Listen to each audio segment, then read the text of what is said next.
10 years. We haven't had the Monarch work going for 10 years, but we hope to continue it for many years in the future. So I'll first talk about who the Monarch Lab is, or what people are involved with that, before jumping into some of my specific research areas, touching on some survey data that a collaborator has been working on, and then hopefully leaving you with some take-home messages. So the star of the UNL Monarch Lab is our Monarch Colony. We have had the colony going year-round for since kind of December 2018. It was touch and go there, getting them to reproduce in the lab pretty consistently, but worked through a lot of kinks, and we do have caterpillars year-round, which allows us to ask a lot of cool questions. And we're only a handful of institutions that actually have monarchs in the lab year-round. So this is the habitat that the research group is really thinking about with monarchs. So here we've got habitat, milkweed habitat, butting up against productive agriculture. And so our questions are really about what's happening in this habitat, what is the risk to monarchs developing in this area. So Dr. Tom Weisling has been working on surveying across the state, mostly just for fun, but sampling milkweed arthropod communities, which include monarchs, and documenting what species he's finding. If you want to find out more about his survey data, which I'll touch on at the end, his email address is there. Dr. Ana Velez and her master's student Matthew Greiner are looking at the effects of insecticides and fungicides in combinations and how that's affecting caterpillar growth. Sometimes chemicals and combinations behave differently, and it's really important to know that. We have very little data on the effects of insecticides on monarchs in this kind of habitat, and so we're just now starting to understand what those risks look like. So my advisor is Dr. Troy Anderson, and we are kind of approaching this from a mechanistic level that's driving a lot of our questions. But my question is really, how do cardinalite levels in the milkweed species, that insecticide that milkweed is producing on its own, how do different levels of cardinalides affect their monarch's ability to withstand exposure to other insecticides that they might be coming into contact with? And then throwing in kind of a ringer here is the use of potassium fertilizers, which you might not really be thinking about. So with these different chemical inputs, we've got the cardinalides. The biggest factor affecting the cardinalides that monarchs are going to be exposed to is what species they're developing on. And it can range pretty broadly across, depending on what species they're on. But then we also have different exposures coming from the field. So there's a potential for pyrethroid insecticide exposure with foliar applications for soybean aphid, emerging pests in soybean like the soybean gall midge, and other crop pests. Foliar applications are typically going to be with pyrethroids or organophosphates. So a potential exposure there would be at the time of application, some of those droplets drifting into this habitat, maybe directly onto the caterpillars or on the milkweed they're consuming. And then I will just touch on this third objective. One of my interests is the effects of potassium fertilizers. Potassium isn't that big of an issue. Potassium deficiency isn't an issue in Nebraska, but potassium fertilizers can go out in pretty large quantities. And cardinalides have been studied for pharmaceutical applications. They're used in some heart medications. And so from the mammalian side, we know that potassium actually reverses the effects of cardinalides. So if your dog ate foxglove and is having tremors or spasms because of the cardinalides, if you can increase the blood potassium level, you'll completely reverse the effects. So that raises a lot of questions for me with what does that do to monarchs? Is that changing how they sequester cardinalides? Does it change how they process them?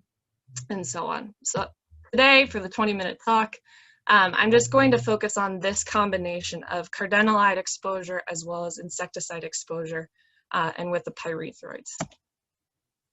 So like I mentioned, milkweed species vary in their cardinalide levels across all of the native species in Nebraska that we can find. There's a huge range. and what cardinalide levels those monarchs can be feeding on.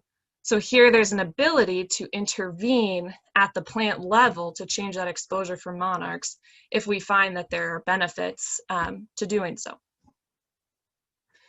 So in the lab, we've been able to get our monarchs to feed on an artificial diet that just has a small percentage of dried milkweed leaves in it.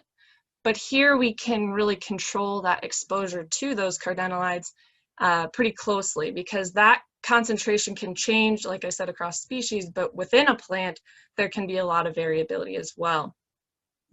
So with the artificial diet, we can really closely control the exposures there. And here are my guys just lined up in their cups. So take a deeper dive into what's happening within these caterpillars. I can take a blood sample, or hemolymph, which is bright green for those of you who didn't know. And I can measure the activity of some detoxification enzymes.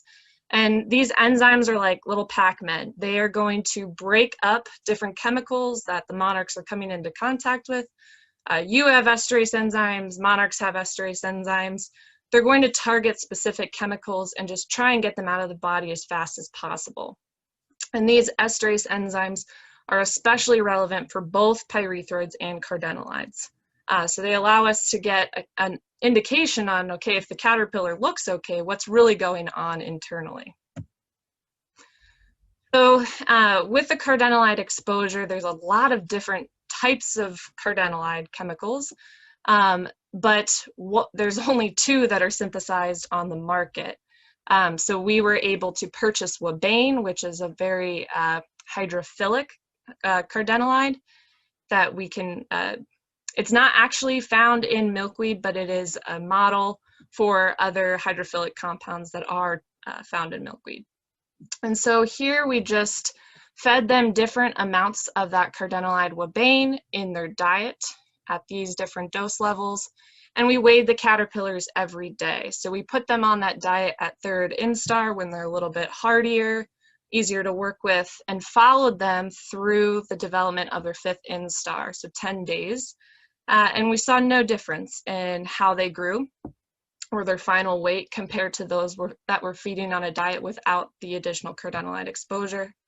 Diet consumption data is kind of fun here because you can see as they're preparing to molt, they stop feeding, so they'll have these dips in when they're feeding, and you can see right once they get to that last instar of their development, they really take off and turn into little hungry hippos.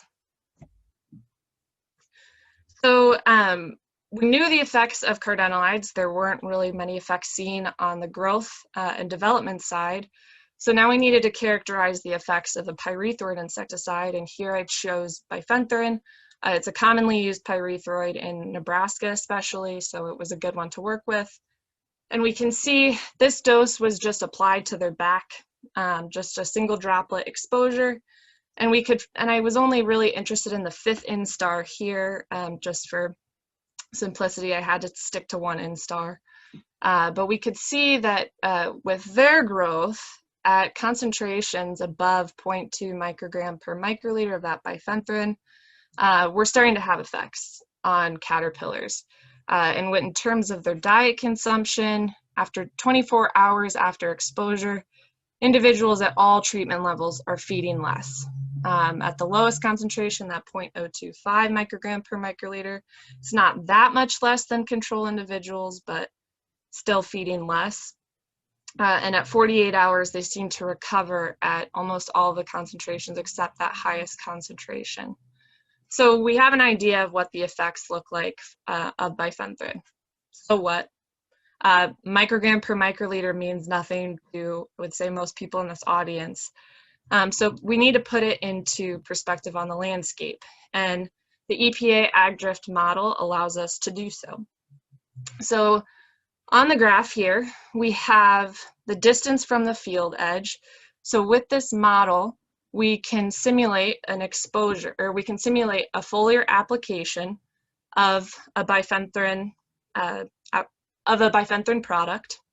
And we can see just with how the spray droplets would fall out, what the exposure for monarchs would be at different distances away from the field.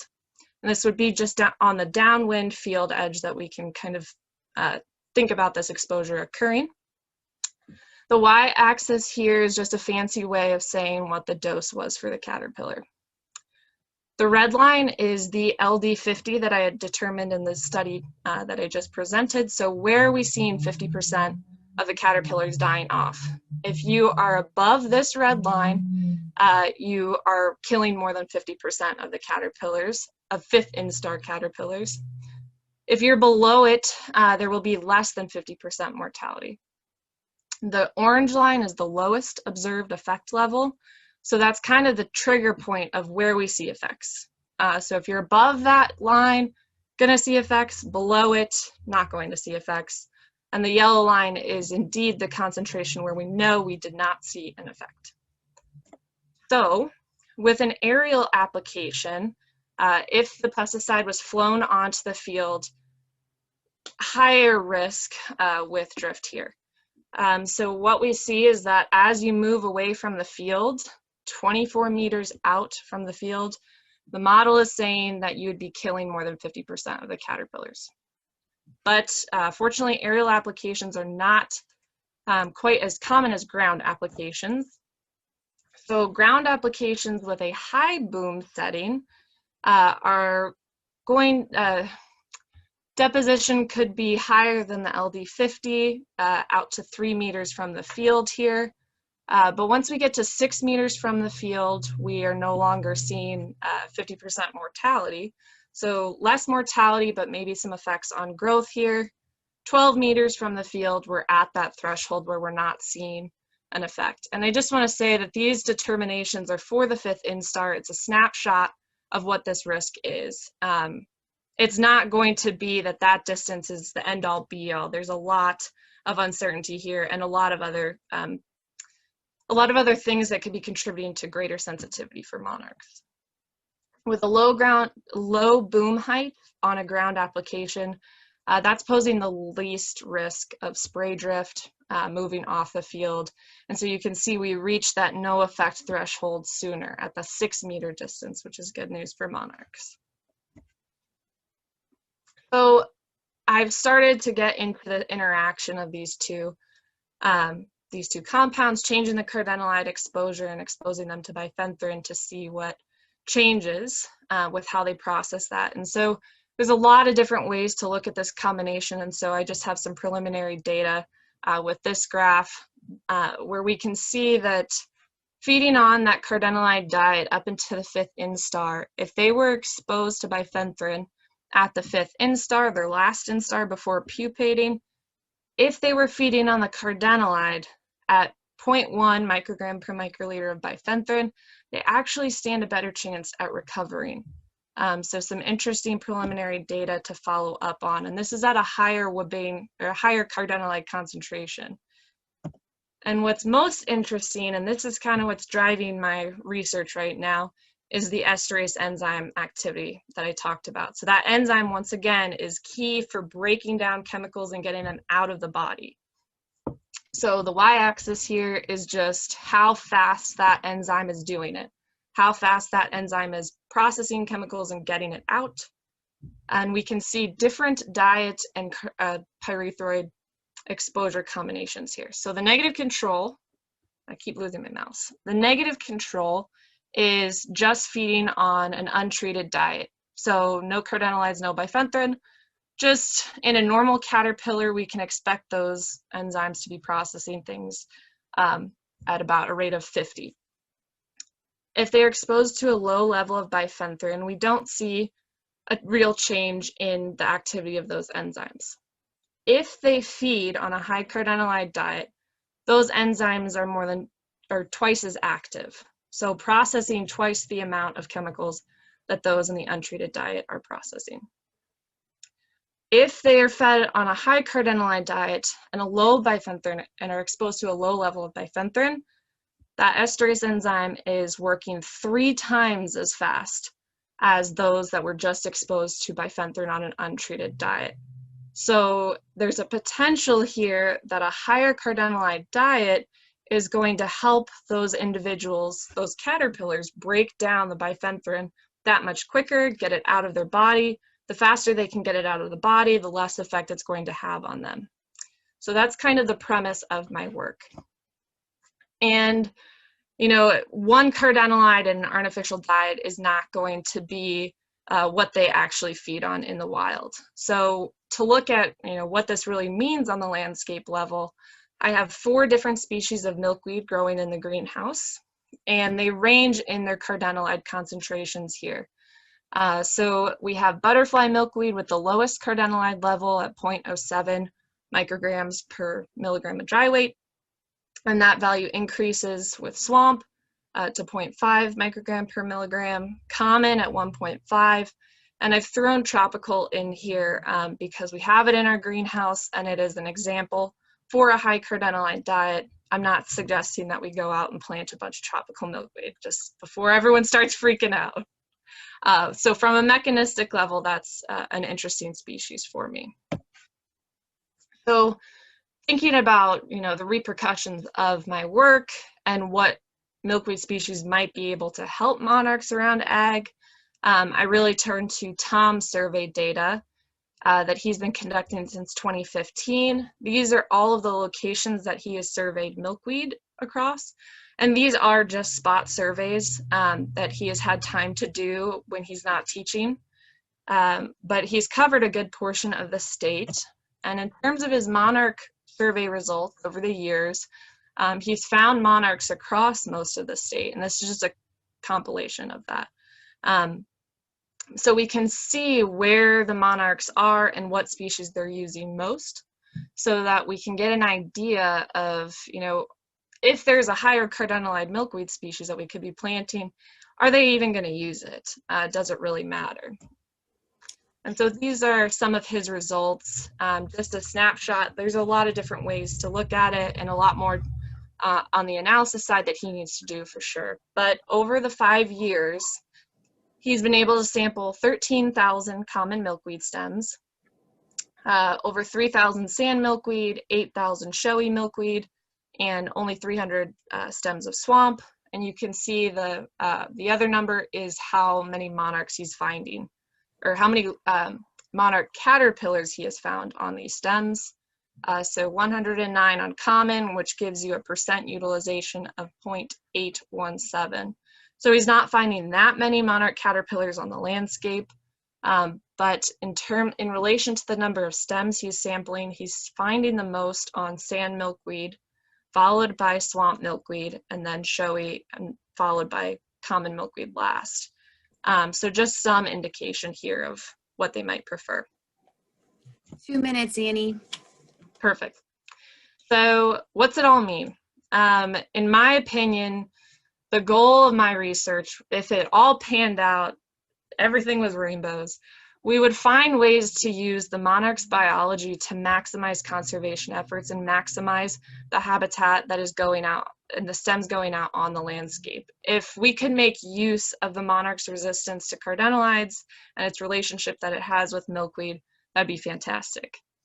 In order to make that happen, or make it seem like a possibility, we need to understand the effects of pesticides to monarchs developing around agriculture. That information is very limited. Iowa State has put out some great information on that, but we need to understand it more. There's a lot of different exposure scenarios that we need to be thinking about to develop management strategies for this habitat. And from my results, monarchs may be able to better withstand insecticide exposure on different species of milkweed, or they might be able to recover better, at least in that scenario. And so understanding that would hopefully have ramifications for what we think about planting around ag.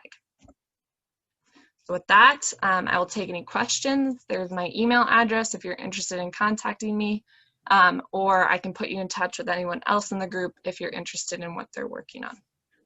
Thanks.